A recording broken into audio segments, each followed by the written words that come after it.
একবার এক সাধু এক রাজার সেবায় খুশি হয়ে তাকে একটি তাবিজ দিলেন আর বললেন, রাজন, এটা সব সময় গলায় পরে রাখবেন। জীবনে যদি কখনো এমন সময় আসে যখন আপনার মনে হবে সব শেষ হয়ে যাচ্ছে, কোনো পথ নেই, চারিদিকে শুধু অন্ধকার আর হতাশা, তখনই শুধু এই তাবিজ খুলে এর ভিতরের কাগজটা পড়বেন, তার আগে নয়। রাজা তাবিজটা গলায় পড়ে নিলেন। একদিন রাজা সৈন্যদের সঙ্গে জঙ্গলে শিকার করতে গিয়েছিলেন। এক বাঘকে তাড়া করতে করতে তিনি সৈন্যদের থেকে আলাদা হয়ে গেলেন আর ভুল করে শত্রুর রাজ্যে ঢুকে পড়লেন। তখন সন্ধ্যা হয়ে এসেছে। হঠাৎ তিনি শুনতে পেলেন শত্রুর সেনাদের ঘোড়ার টাপুর টুপুর শব্দ। রাজাও তার ঘোড়াকে ছুটিয়ে দিলেন। রাজা সামনে, শত্রুর সৈন্যরা পেছনে। অনেক দূর পর্যন্ত ছুটেও তিনি তাদের থেকে পালাতে পারলেন না। ক্ষুধা আর তৃষ্ণায় কাহিল হয়ে রাজা হঠাৎ ঘন গাছের ফাঁকে একটি গুহা দেখতে পেলেন। তিনি তাড়াতাড়ি নিজেকে আর ঘোড়াটিকে সেই গুহার আড়ালে লুকিয়ে রাখলেন।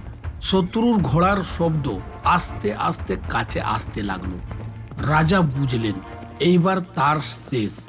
কয়েক মুহূর্তের মধ্যেই শত্রুরা তাকে ধরে ফেলবে আর প্রাণ শেষ করবে। ঠিক তখনই তার হাত গলার তাবিজের দিকে গেল। সাধুর কথা মনে পড়ল। তিনি তাবিজ খুলে কাগজটা বের করে পড়লেন। তাতে লেখা ছিল, এটাও কেটে যাবে। মুহূর্তের মধ্যেই রাজার মনে যেন আলো জ্বলে উঠল। ডুবন্ত মানুষ যেমন ভরসা পায়, তেমনি তিনি শান্তি অনুভব করলেন। মনে হলো, হ্যাঁ, এই কঠিন সময়ও কেটে যাবে। তবে আমি ভয় পাচ্ছি কেন? ঈশ্বরের উপর ভরসা রাখি। আর সত্যি তাই হলো। শত্রুর ঘোড়ার শব্দ ধীরে ধীরে দূরে সরে গেল। কিছুক্ষণের পরে চারপাশে শান্ত হয়ে গেল। রাজা রাতের অন্ধকারে গুহা থেকে বেরিয়ে এলেন আর কোনোভাবে নিজের রাজ্যে ফিরে গেলেন।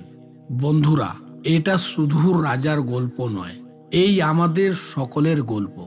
আমরা সবাই জীবনের নানা সমস্যা, চাপ আর দুশ্চিন্তায় এমন ভাবে জড়িয়ে পড়ি যে কোনো পথ চোখে পড়ে না। মনে হয় সব শেষ হয়ে যাচ্ছে।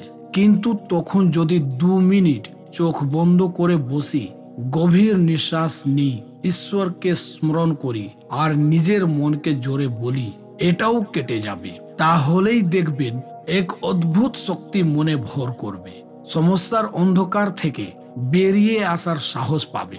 আমি বিশ্বাস করি, যেমন এই ছোট্ট সূত্র আমার জীবনে আলো এনেছে, তেমনি তোমাদের জীবনেও সেটা প্রেরণা যোগাবে। ধন্যবাদ।